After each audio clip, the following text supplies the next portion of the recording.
Good evening, everybody, and welcome to our July webinar on freshwater systems. I have a wonderful range of speakers for you all to listen to tonight. It's going to be very inspiring. And with all the water falling from the skies in Cape Town in particular, and for all the rest of the country that are struggling without the rainfall, the whole story about freshwater and its conservation just seems really close to the heart at the moment. So here is our range of speakers. You can see them all as they turn on their cameras. Hi, Zoe and Ruan, Jeremy, Jason. We've got a lineup from across the country. Kate, lovely to have you as well. And this evening we're going to start with Jeremy. Jeremy is a freshwater conservation biologist. He's a photographer based in Cape Town. He's passionate about finding innovative solutions to conservation challenges, and he uses visual storytelling to meaningfully inspire and action conservation. Also, he's a National Geographic explorer, and he's published more than 20 scientific papers. So, Jeremy, welcome, as to all of you. Jeremy, over to you.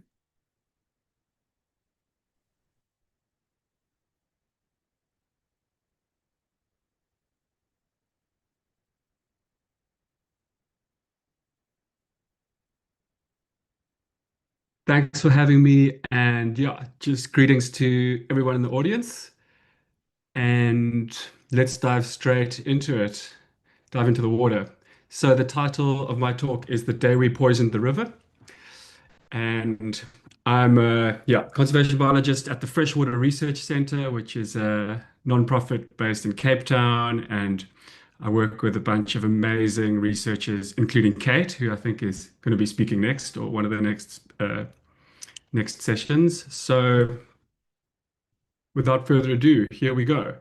To start off with a little bit of context, I always like to set the scene broad and try to paint a picture of Earth's biodiversity situation in general before diving down into the specifics of freshwater here in the Cape.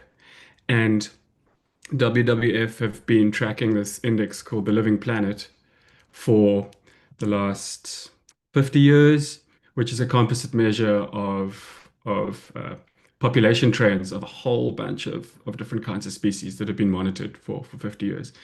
And not surprisingly, we see a kind of an ongoing decline in biodiversity on our planet.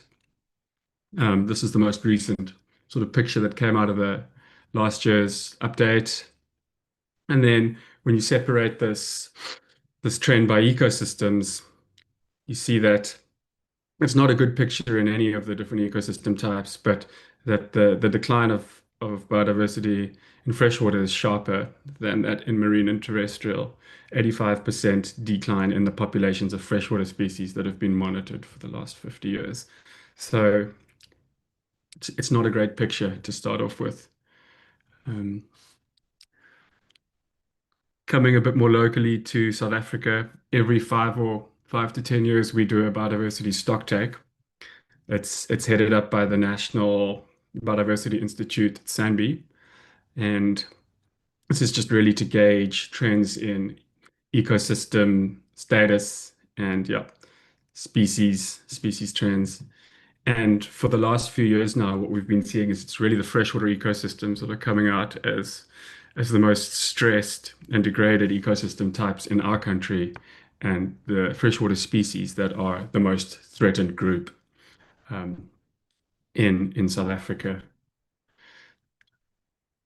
What do these species look like? Well, if we dive beneath the surface of some of our rivers in South Africa, it's it's a very therapeutic thing to go snorkeling and put on a mask and hold your breath and swim down and hold onto a rock and let the creatures kind of become accustomed to you and let the water clear. And there's a really amazing diversity of life. A lot of it's quite subtle. Some of the animals are quite small, but once they get used to you, it's an amazing environment. There are species like the fiery redfin, um, which is unique to the Cederberg Mountains. It's an endangered species and has these beautiful bright red fins during breeding time. That's a very attractive thing to a female redfin. There are larger species like the Clanwilliam sawfin. These fish make big migrations to reach their spawning areas in springtime. They're able to swim against some pretty strong currents with their powerful fins, and they are crevice spawners, so they're looking for gaps between rocks to lay eggs. Um, there's the Clanwilliam yellowfish, one of the our larger freshwater fish species in this part of the world, and yeah, also a really good angling species as well. And then there are migratory species like the Clanwilliam sandfish. They spawn at night under the cover of darkness, maybe to avoid predators because they're very vulnerable when they're spawning. It's shallow water, and they're not very aware of their surroundings at all. Um, so we've got these beautiful species, these beautiful environments, but this somewhat depressing picture of the status of our freshwater habitats and creatures here in South Africa. So, yeah, what can be done about that? Well, sometimes extreme impacts require extreme solutions. In South Africa, invasive species are one of the top threats to freshwater biodiversity and freshwater habitats. And that includes both plants, like the pine infestations that Kate's going to tell us more about a little bit later, and also introduced fish species, which have been brought over from the States, from Europe, the last couple of hundred years that have been really effective at eating some of our indigenous species. Um, and some of the extreme measures that have been used elsewhere to address um, these extreme impacts uh, will kind of help set the scene for some of the work we're doing here in South Africa. One of the examples is the Mastery Marion project, which is a really it's an ambitious project to rid the island of mice by I think it's 2035, and that's going to require a really big, well-resourced, coordinated effort. It's going to take a long time. It's going to cost a lot of money. It's going to involve a lot of people, but the benefits of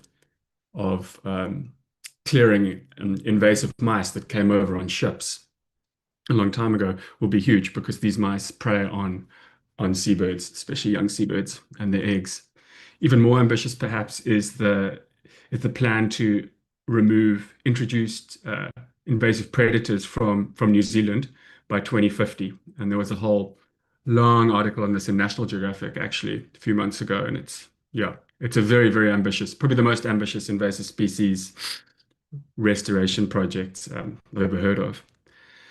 But coming back here to South Africa, this is the Bedo River Valley, and it's one of the last spawning areas for the Clanwilliam sandfish.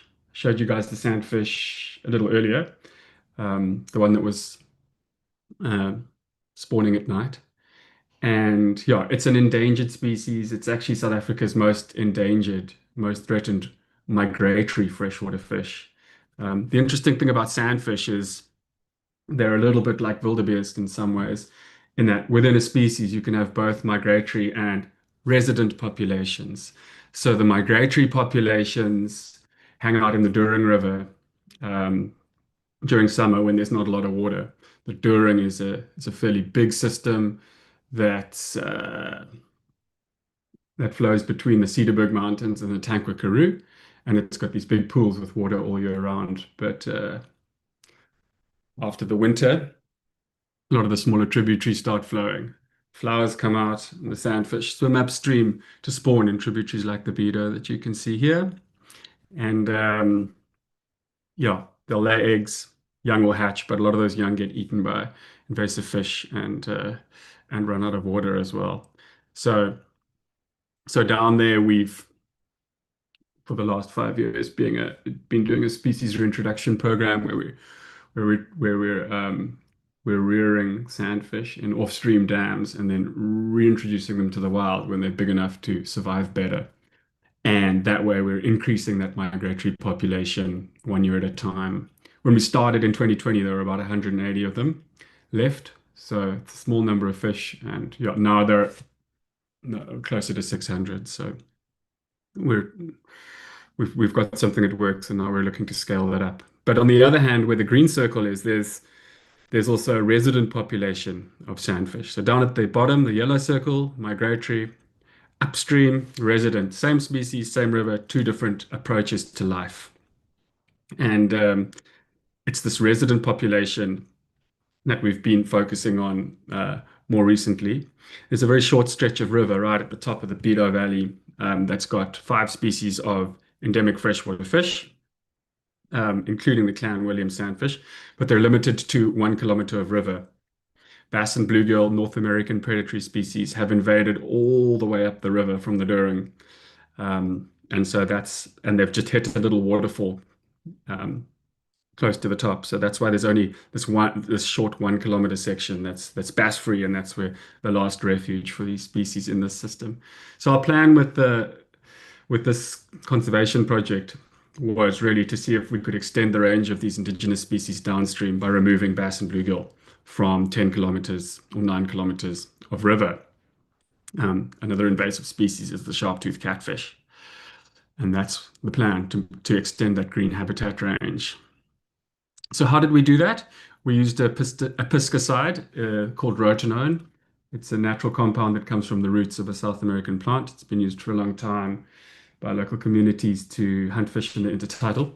And before we put the rotenone into the river, we did an indigenous fish rescue to make sure that any indigenous fish in the area where we were going to treat were taken upstream and kept out of harm's way. We applied the rotenone using drip stations, a series of these about half a kilometer apart, where we slowly drip the chemical into the river. And the concentration is calculated based on the flow and the discharge of the river so that we get a concentration that's going to kill those alien fish, but not do too much damage to the rest of the ecosystem. That's what it looks like where it's dripping in. And we use sentinel fish, which are alien fish in little keep nets at the bottom end of each 500-meter section to indicate whether or not we've gotten the rotenone at the right concentration right throughout each little 500-meter stretch. We had a great team of collaborators working together to do the treatment earlier this year. And what you start to see after a while is these invasive fish start coming up to the surface. The rotenone binds to their gills. It makes it difficult for them to absorb oxygen. This is what you want to see. These are the sentinel fish in the keep net at the bottom of a 500-meter section of river that have now gone belly up. That means indicates we've been effective at getting the aliens out of that half a K stretch. But there's complex habitats in the river as well. So we had a local community team, part of our restoration group. These guys are from Langkloof, a village in the Cederberg, and they did backpack spraying in some of the side pools, side channels that the river flow that carries the rotenone downstream might miss. And we also had a very thick section in the treatment zone, a wetland, kind of a dense wetland. And what we did a few months before to open that up was we did a controlled burn, which was quite effective at opening up the channel. But that wetland grew back pretty quickly. So for that section, we ended up using drones to apply the rotenone, which is quite exciting, quite interesting. And we did about a 2 kilometer polygon with drones. And then at the bottom of the treatment zone, we neutralized the rotenone using potassium permanganate. That's the purple that you're seeing. And we basically drip that into the river for a day or so to make sure that everything downstream of our restoration zone doesn't get impacted by the rotenone. And also in this image, you can see a weir. That's a barrier weir that was built during our project to prevent those invasive fish from reinvading the restoration area after they've been eradicated using the rotenone. The final component of the project is to do good science, and yeah, we work with our local community team there to to do fish surveys and all sorts of other measurements to track the benefits for the biodiversity, the recovery of the ecosystem, and to inform yeah future management. Some of the fish species that we've seen in the river. And yeah, just to end off with, this is a big collaborative project. It was led by the FRC, but collaborators include Cape Nature, Bushman's Kloof, local communities. It's a big team effort, and yeah, really just proud of everyone who came out to help us. And yeah, it was an amazing community that came together to make this project happen. Also, some wonderful funders, some local, some international. And my final slide, just to note that this is one of our projects that falls within the Fynbos Fish Revival, which is a collaborative freshwater fish conservation initiative here in the Cape, multiple partners, and we're on a mission to conserve the 10 most threatened Fynbos fish species by 2035. These are some of our partners and funders. Thanks for listening, everybody. Thanks. Jeremy, what a fabulous project. If people wanted to get involved, how would they go about doing that? Do you have a volunteer system? Yeah, we have various ways that people can get involved, and I think the best is to, if you're interested in learning more or getting involved in any of these projects, yeah, just you can just go onto the Freshwater Research Center website. There's a contact form there. Just drop us an email, and yeah, we always get back to you pretty quickly. Okay, fabulous. And is there an Instagram or Facebook or things people like to follow, a newsletter, a way of engaging like that? Yep, you can sign up for the newsletter on the website. I'll put the link in the chat, and I'll put the link to all of those things in the chat. Yeah, that'll be really great. Thank you so much for sharing. I appreciate it so much. Great. Thanks for having me. And then to introduce Kate, our next speaker. Kate graduated with an MSc in freshwater ecology from the University of Cape Town, and she's a professional ecologist. Her specialist skills lie in the areas of wetland and river ecology, freshwater macroinvertebrate identification, biomonitoring, wetland mapping. Wow, what a job. Conservation planning for the aquatic environment and urban river and wetland management and rehabilitation. She's worked in the Northern and the Western Cape and has completed projects elsewhere in Africa, including Mozambique and Kenya. She was a wetlands specialist in the Working for Wetlands team for many years, and she is just an absolutely fabulously experienced person. But the one thing I loved most was she said she is the happiest with her feet immersed in water, clear or muddy, moving or still, fresh or salty, the wetter the better. Over to you, Kate. Thanks so much, Charisse. And it's a real pleasure to be talking to everyone this evening. Yeah, a slightly different project to Jeremy's, but we are colleagues at the Freshwater Research Centre at in Kommetjie, based in Kommetjie in Cape Town. And as he said, it's a non-profit organization. We find our own funding, and we get to choose the projects that we really want to work on, which is great. And what the project I wanted to talk about today is one. It's also a restoration project based in the Western Cape, and it's one that is funded by the Nature Conservancy and specifically the Greater Cape Town Water Fund, which is based in Cape Town. So the title of the talk, a bit of alliteration there. It's freshwater fish, frogs, flies, and flows. I could put fynbos in there, but as I'm talking to a group of largely botanists, I thought I wouldn't talk about the fynbos. So stick with what I know. And also just to say that my co-authors are Jeremy and various other people at FRC, including Ceci and Bruce Paxton, and also from TNC, Richard Bugan and Louise Stafford. So let me just go on to the next slide. Hopefully that's also moving on to the next slide for everyone.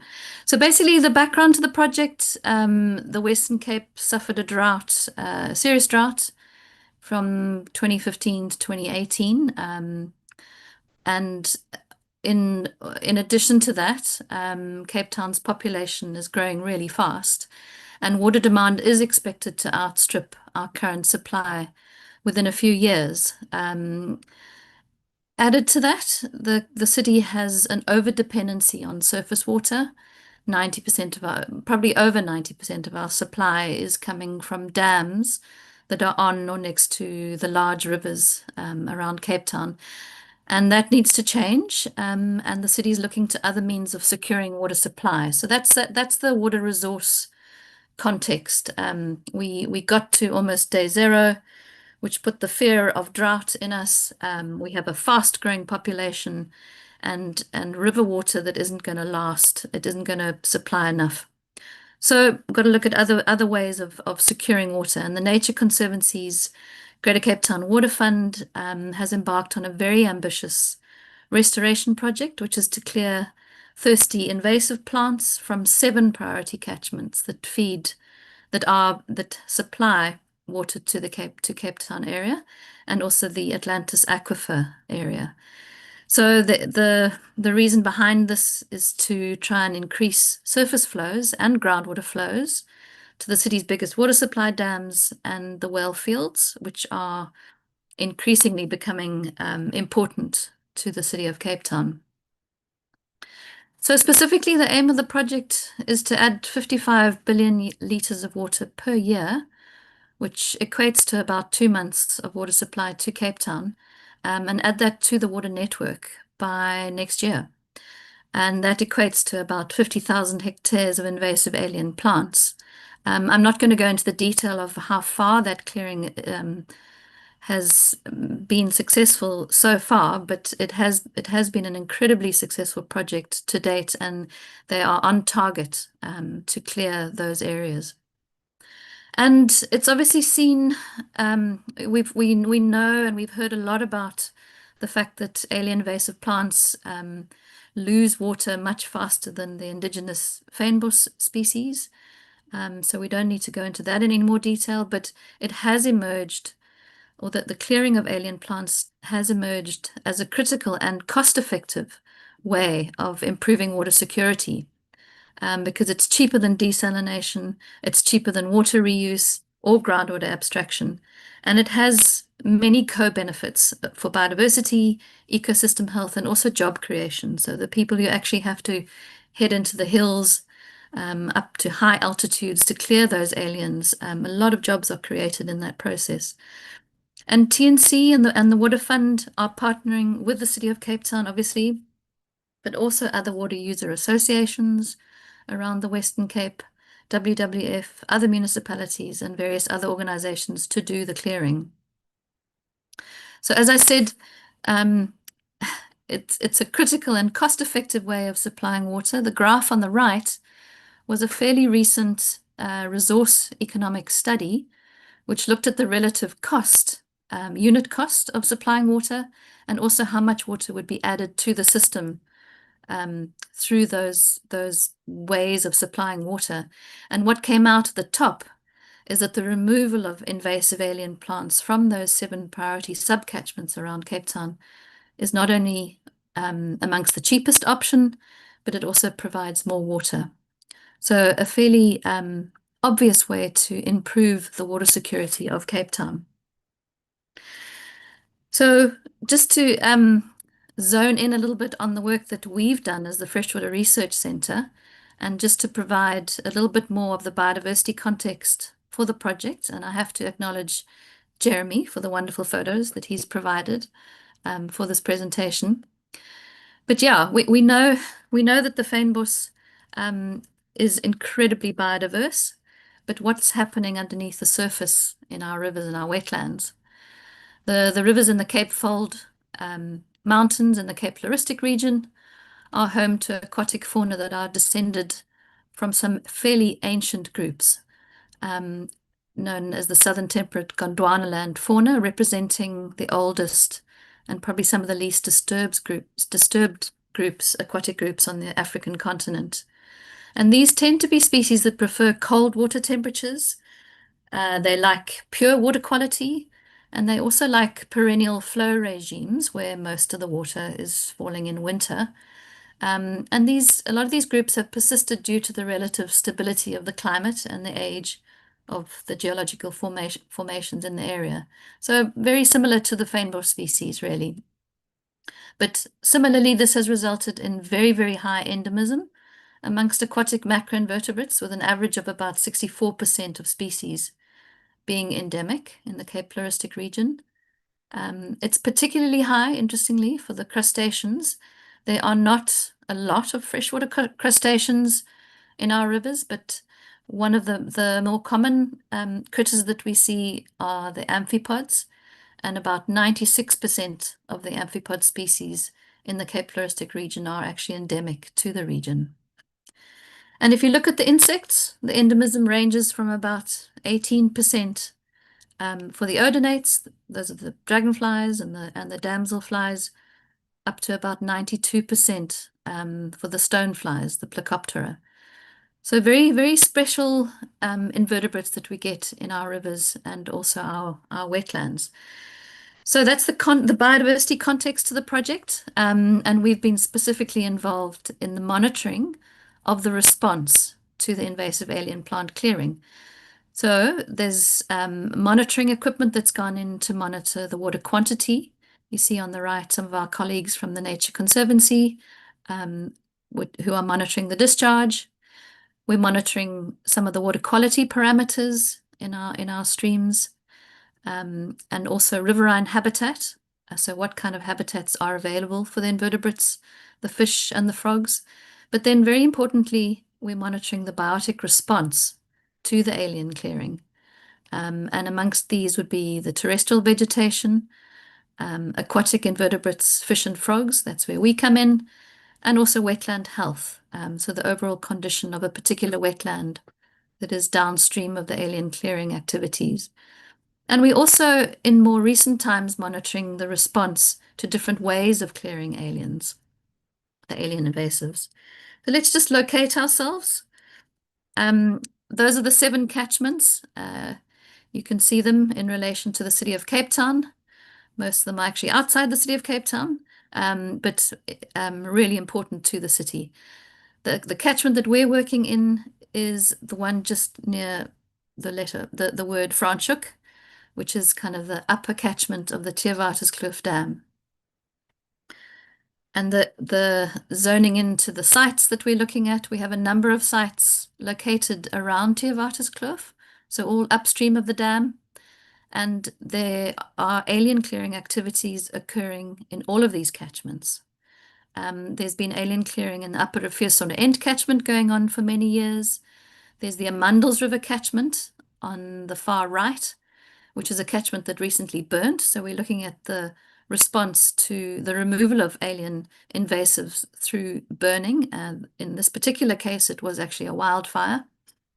And then we've got a group of sites that are up in the sort of northern portion of our catchments, which are paired catchments. So that is an experiment looking at pairs of catchments which are as similar to each other as possible, where one is going to be cleared of aliens and the other left as it is, and we're then comparing between catchments.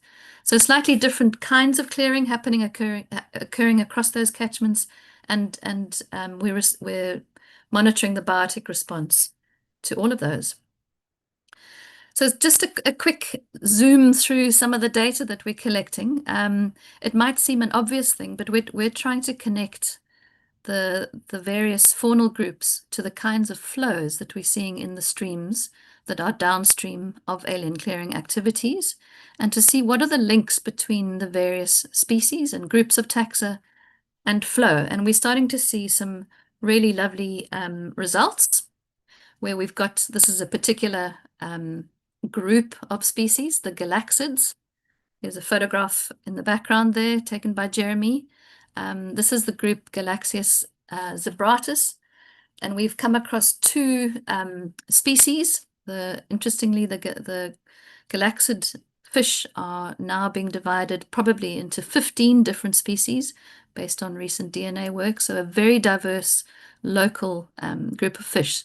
So what we're doing, if you look at the graph in the top right, we're looking at where these fish occur, what kind of velocities they like on the left, and what kind of depths they like on the right. And if you just focus on the red line, you can see that this Galaxias zebratus nebula with the red line shows that it prefers slightly higher velocities and shallow depths, whereas there's another species, Galaxias zebratus rufeosauna ent, which if you look at the bottom left and the red line, that species is preferring much slower velocities and slightly deeper depths. So you can see that there's this quite exact partitioning of the habitat in rivers, according to, in this case, velocity and depth as well.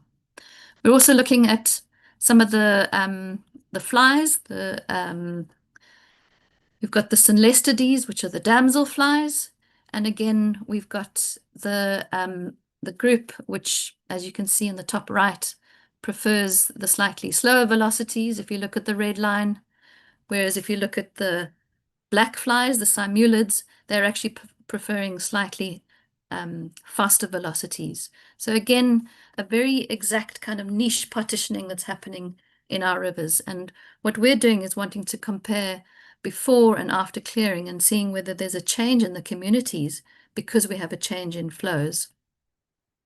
Looking at the frogs quickly, that's the Cape ghost frog in the background, beautiful large tadpoles that manage to suction the algae off the rocks, a bit like a pool creepy crawly.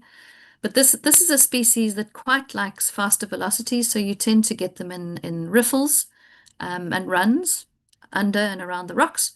Whereas if you look at the Cape river frog, which is a slightly more common species in our rivers, it definitely likes, if you look at the top left, slightly slower velocity, so it tends to occur in pools. What we're also seeing is that even at the community level, there's quite a close connection between flow and the kinds of communities that we're getting in the rivers. Those of you who are familiar with the SAS method, and which is a way of collecting invertebrates in the rivers and looking at them while they're alive and identifying them. So a very nice way to monitor communities without having to nuke them and take them home to look under the microscope. But here we've got a very, very close correlation, a good correlation between dry season median discharge. So what are the kinds of flows that are occurring during the dry season, i.e. those summer base flows, and our invertebrate community composition. And you can see that the more water there is in the river over the dry season, so the higher those base flows, the more healthy and more diverse are our invertebrate communities. So just some key thoughts to leave you with. We're starting to quantify and understand the flow and depth preferences for some key taxa. Links are also being made between flow and the overall health of the invertebrate communities inhabiting our rivers. And with the removal of pines, what we're expecting to see is actually a shift in the availability of habitats, river habitats, and an increase in base flows. And so we are expecting a response in the distribution, the numbers, and possibly, hopefully, the overall health of the faunal communities in these catchments that are being cleared. And yeah, that's it. So I welcome any questions. Thank you so much. That was a fabulous presentation.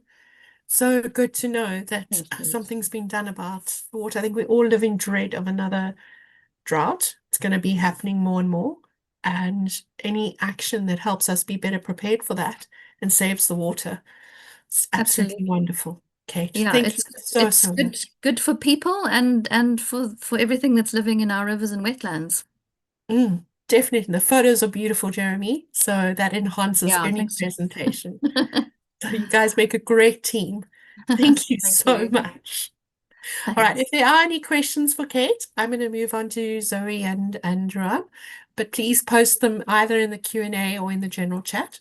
And yeah, she'll answer them there. Thank you. Thank you.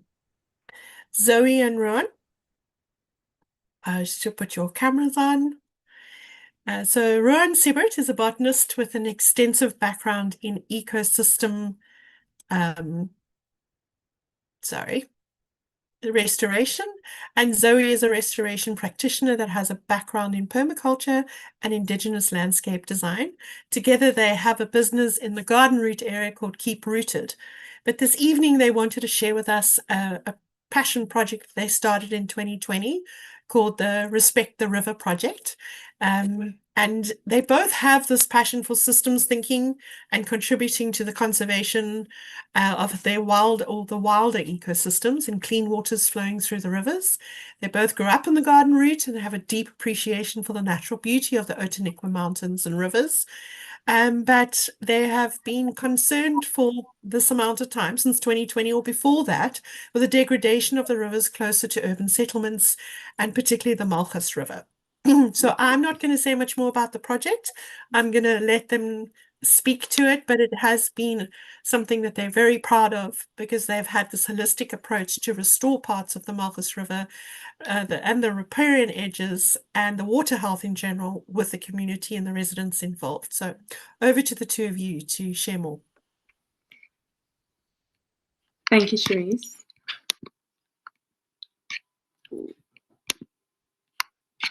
Sorry. Okay, it's sharing fine. Perfect. Perfect. You can proceed. Is it okay? Thank you. Yeah. Thanks, Cherise and Botzak, for the opportunity to share a bit about our grassroots project. So, yeah, we both grew up exploring the mountain, the Outeniqua Mountains, and the streams and the rivers that lie within. And just with the expansion of the Garden Route, we could see that the urban rivers were in need of attention. The water quality, pollution, and mostly exotic plant species invading and smothering. So this was, like Cherise said, a passion project just to inspire positive interaction with rivers. Most people, whether conscious or unconscious, actually have negative interactions with rivers. And yeah, we just wanted to form a space where us and our friends and people who want to can interact with the river in a positive way, and that way also spend more time in these ecosystems and learn more about these places. So our motto is healthy ecosystems host healthy humans, and hope to keep the rivers clean for the next generation. So our practical solutions to the issues have just been creating volunteer days where we can collect and sort the inorganic waste within our rivers. We do restoration events where we plant indigenous trees and indigenous vegetation, and afterwards have to do continuous exotic clearing and environmental education events focusing on our nearest communities to the rivers, and CSR team building events for local businesses. So we're just going to share some photos of some of the previous events. This is just an example of one of the planting sites where we're planting trees. This is an example of a before and after shot, but this is in 2023, so it's not even up to date. Actually, these trees are massive now. And then this is ecosystem that we've planted, and then we're doing continuous exotic clearing around that, because that is something that has to go on in the background. Yeah, so just in terms of the exotic clearing, just in the Malchus River alone, we've identified over 45 different exotic invasive plant species that are in need of being dealt with. And many of the rivers, it's like people can't develop right on the river, so nobody really gives attention to those areas. They kind of become like dead zones where like a human interaction is quite inactive. the most interaction with our rivers is upstream in the mountains where they're in the pristine, but downstream where they start to degrade, there's very little human interaction with rivers, we find. And this is an example of what the area used to look like, where we're planting back indigenous species. It was all just blue gums like this, and even thicker. And it's been like that for over 80 years. So the seed bank is really depleted. And after clearing has been done with these big eucalyptus species, then it's clear cut, and then we have a fruit salad of exotics that come back up. So we're doing continuous exotic clearing and planting back into these spaces. This is what it's looking like. Same place now. Here you can see this is completely established, very established. We plant a lot of pioneer species like keerbooms, buddleias, and these kind of pioneers that create a nice environment for older growth species. Yeah, so a big need for replanting. As I said, the blue gums are allelopathic, so they actually suppress any vegetation from growing underneath them. And even after the felling has taken place, there's very little germination of indigenous species. So that's our reason for replanting. But also in that interim, after felling and when vegetation is coming back, there's a lot of soil erosion that happens due to wind and rain.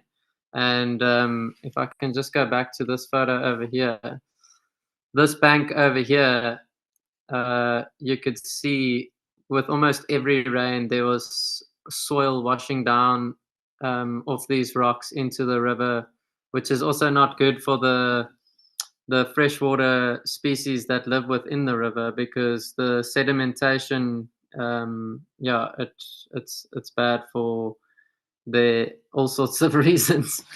But yeah, so that's one of the main issues, is the soil erosion and the need for revegetating these riverine banks. So this was one of our first planting sites, and 3 years later you can see how beautifully the vegetation has grown into itself. Still in need of exotic clearing though, because even when the indigenous is thick like this, the invasives still manage to creep in there somehow. There's another site from October 22. Yeah, the previous slide showed from that side of the bank's perspective. So this is that zone that Ron was saying we saw a lot of soil erosion happening, yeah.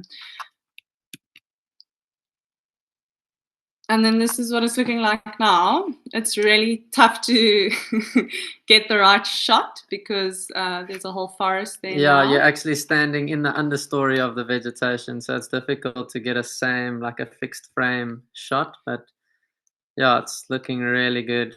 And this is that other zone as well that you can see is really thriving at this stage.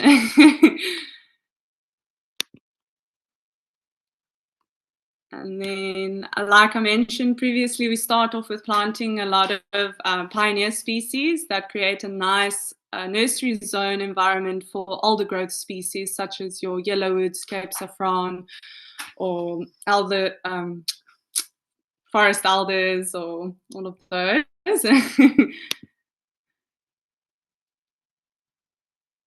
Yeah, so some of the environmental events that we do, some of the topics that we cover are the indigenous tree planting and planting local species back into the river. Those are really fun to get hands-on, get involved. We do Tree ID, where we introduce the iNaturalist app and just help introduce people to some of the local tree species, and also help to identify some of the exotic species so that landowners in the area can become accustomed to how to care for their areas.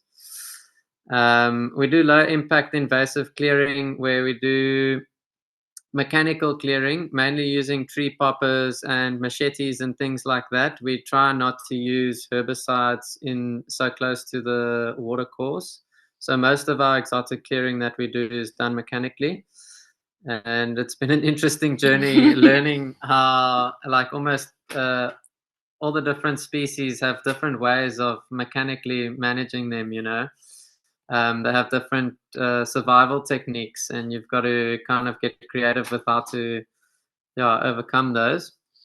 And then we also do the water testing through MiniSAS, which is great to do with children and all sorts of people who haven't learned about the invertebrates in the water. It's a great way of getting to know all those tiny critters. And a positive is that with most of our MiniSAS, the water quality has been good. So we're just trying to keep it that way, really, downstream.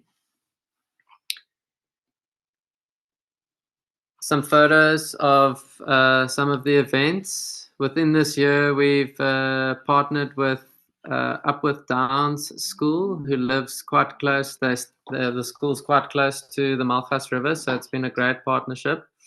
And it's a school for children with Down syndrome. So every second Monday, we meet and do inorganic clearing and introduce a new invasive species that we control in certain areas. And it's been absolutely, it's been such a great collaboration, and it's been fun for everyone. So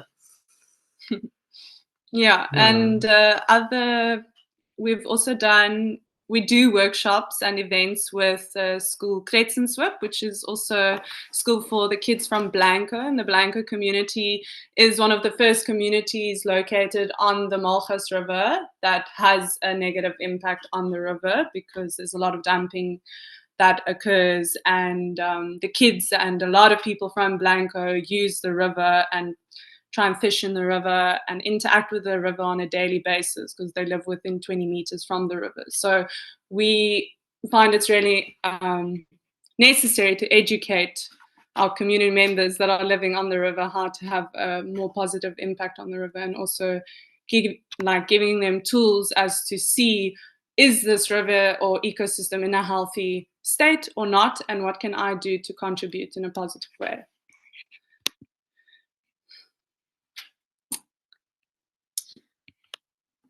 Some of the top photos here are from when the project started in COVID times, actually, where we were doing some litter cleanup and exotic clearing. And at the bottom, we have some of the MiniSAS water tests that we've been doing with some of the youth.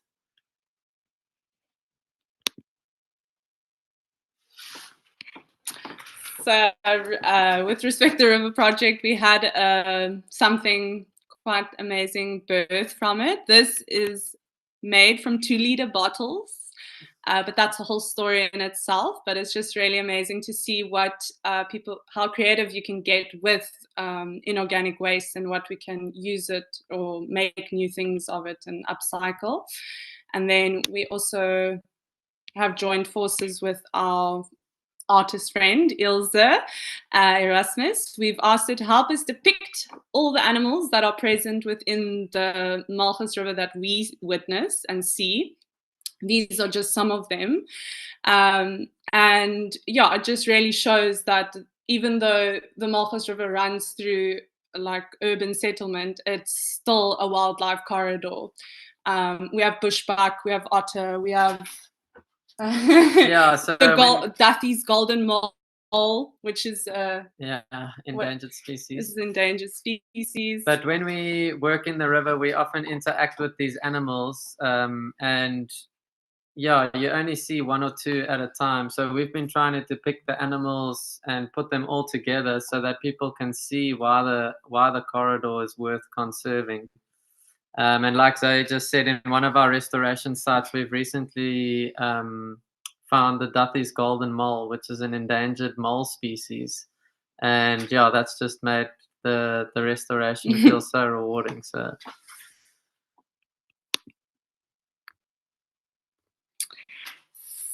how can you be a part of the Respect the River project or support? If your company wants to do serious team building events, we can facilitate that.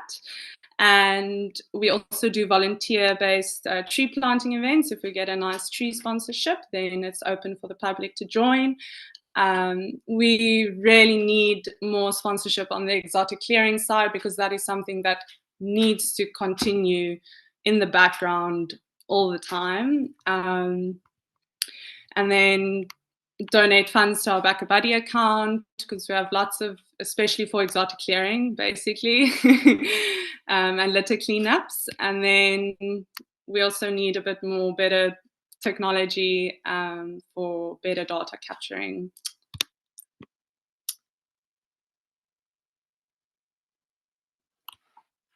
So yeah, we have, if you want to follow the project, we've got an Instagram page. Zoe's been working on a website, and if you have any questions, please send us an email to that email address.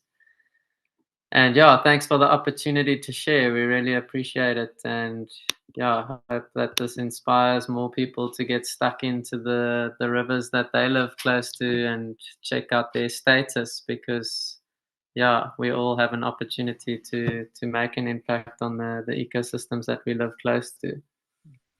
So yeah, thanks a lot. Zoe and Ruan, thank you so much. I'm a great fan of before and after photos, and you guys really got that done. Such an emotional impact of the difference you've made, you know? I really love those. And the kids and the critters, great combination. It's just the hat. That's not even like the magic of what you really do. Those are just the add-ons that I'm integrating. So thank you so much. I really, really like it when you put something in of how people can reach out, stay in touch, and get involved. Thank you for including that. But most of all, just for the passion and the energy it comes through, and it's just glorious. Thank you so much. Thank you, And- Cherise. And thanks to everyone for listening. No worries. Thanks. Okay, so Jason, our final speaker of the evening. Jason always, has me chuckling. So very formally, he is the curator of the University of Pretoria's Botanical Garden, which is a big deal.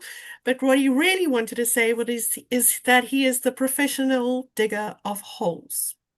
That being said, over to you, Jason.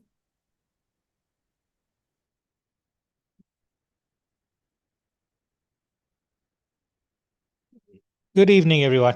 For those of you who don't know me, and I only recognize a couple of names in the guest list. My name is Jason Sampson, and hey, what's going on here? And I am the curator of the Living Plant Collections at the University of Pretoria. Sorry, guys, I don't know what. There we go. I am a professional natural scientist. I am a qualified botanist, environmental scientist, and most recently horticulturist. And I am blessed to have been working for the University of Pretoria since 2010, where I have been able to get involved in some very exciting projects. The project today that we're going to be talking about is an exciting one. It is a long-term rehabilitation project of a section of river that we have the honor of being the custodians of. It's called the Hartbeespoort. Hartbeespoort is on our sports campus, and it runs into the internationally recognized peat wetland called the Colburn wetland. The river is about 9 kilometers long, but it flows through Hatfield and it is largely canalized. There's just under 3 kilometers of river system that is on the university's property. So if you have a look to the south is the inflow from Hatfield. The river is longer than this. It's underground or canalized. Then it flows across our Hillcrest campus into the Colburn wetland. So this is the section that we have custodianship, and this is the only section of the river that can actually be said to be resembling a natural system. So there's your inflows and other inflows, of course, from the surrounds, Hatfield, and the campuses itself. So the inception of the project essentially started with the realization that the system was not working as well as we could hope during a large flooding event on the 27th of March 2011, in which a section of one of the dam walls, the river does have a few dams on it, actually was undermined and, shall we say, sidestepped by the river. So we had consulting engineers who were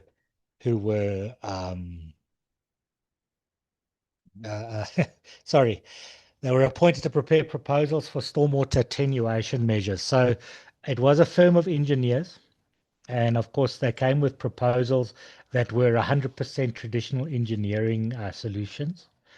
The then landscape architect of the university by the name of Neil Dunstan, who is in the audience tonight, we came with a proposal on the 7th of December 2011 that involved ecosystem solutions as a hybrid solution, not a counter proposal, saying that while we are looking at armoring sections of the stream channel, looking at hydrological solutions and so forth, we can actually reinstate a lot of the ecosystem services and natural ecosystem that you'd expect on a Highveld River.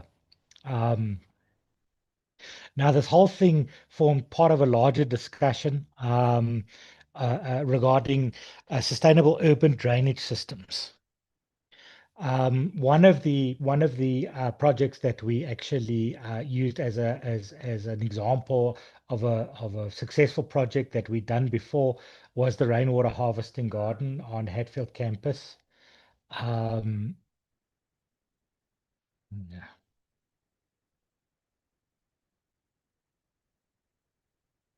Okay, and because I always take an opportunity to put in a gratuitous picture of the rainwater harvesting garden. This is the rainwater harvesting garden on Hatfield campus, which is a 830,000 litre artificial wetland that we designed to harvest rainwater and for irrigation water for the botanical gardens. Proud to say that through this project and other projects, SUDS is actually now an official policy of the university. And we have rainwater harvesting projects and ecosystem remediation on wetland ecosystems, etc., throughout our campuses. So the thinking behind the Hartebeer Spruit proposals were pure engineering solutions. I always say to people, they treat water as a waste product. You manage it and you get it off site as soon as possible. If you look at ecosystem design solutions, you're looking at improving water quality, you're looking at habitat creation, you're looking at water as an asset. You're looking at aesthetics, you're looking at erosion control using plants and ecosystems. It's not antithetical to engineered solutions. Engineered solutions have their place, but if you take it from a holistic point of view, ecosystems can do and can synergize engineering solutions in a lot of places. So we were looking at managing stormwater on site. You must remember, Hillcrest campus is our sports campus. And we do use groundwater to irrigate the campus. We don't use potable water at all on any of our campuses for irrigation. So that river is actually the visual sign of our groundwater. Surface water is groundwater if in river systems. So you want to manage the stormwater on site, you want to maximize infiltration. You want to use best management practices to mimic pre-development hydrology, and you need to aspire to something more. An example of some of the solutions that we're looking at here is Plasdam. Plasdam is right at the beginning of the river system. This was re-engineered into an oxbow lake with a double outflow, one higher than the other, and an increased attenuation basin. So any floodwater coming from Hatfield is immediately slowed, and it is allowed to fill this whole basin before it moves on into the further system. This is a huge a reed bed ecosystem right now, and it is so full of birds, even in the Highveld winter, you really cannot imagine. Obviously, we looked at removing exotic trees along the river systems, and invasive control being a huge thing, but we also reintroduced a number of keystone species, riparian species along the edges, indigenous trees and so forth, reeds, and aquatics. So, like I say, we've seen improved water quality, habitat creation, and water storage. We have research opportunities created, our social responsibility. We have seen water quality improvement from top to bottom of the system before it enters the Colburn wetland. And of course, we've added value to the campus. But the primary reason that we did this was flood control. So we had another huge flood at the end of March this year. So this is the top of Plasdam. You can see it's a double weir, one much higher than the other. This is the Oxbow Lake system that I spoke to you guys about. You can see it's completely full, millions of liters, but slowed.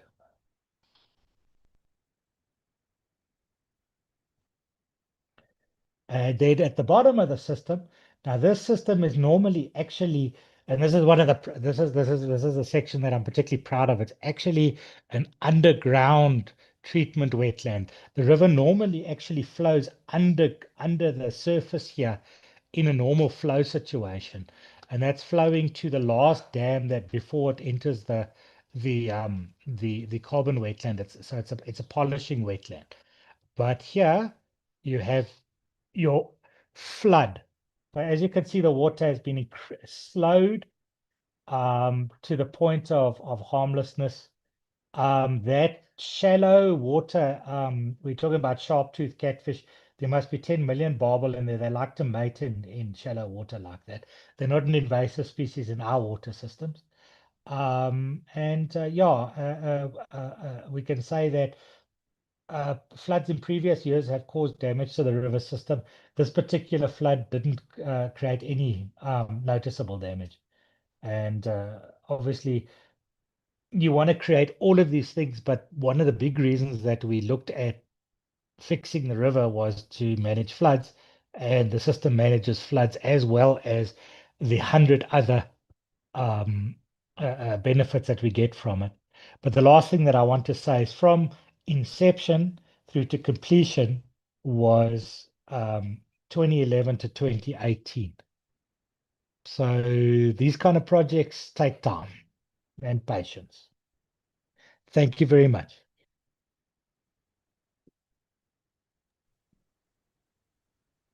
Thank you, Jason. That rainwater harvesting building is just incredible, and it looks beautiful too. Yeah.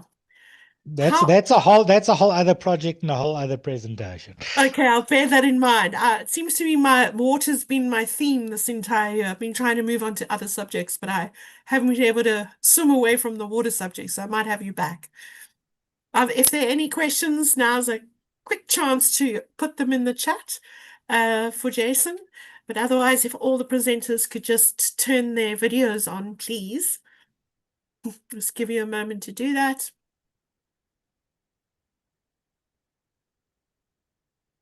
Thank you. I just wanted to thank all of you for coming on tonight, for joining us in the webinar, for giving of your time and your passion, sharing your projects, inspiring people to get involved, giving people hope, along with the true story of the situation that is quite dire in our rivers and our river systems, particularly our freshwater ecosystems. But the way you've spoken the truth and shown what you're doing about it has been really inspiring. I wanted to thank you all very, very much. Really appreciate it. And yeah, we'll think we'll have you on again. Thank you so much, everybody. Thanks so much, Cherise. Thank you. Bye. Thanks, everyone. Bye. Thank you. Thank you. Bye.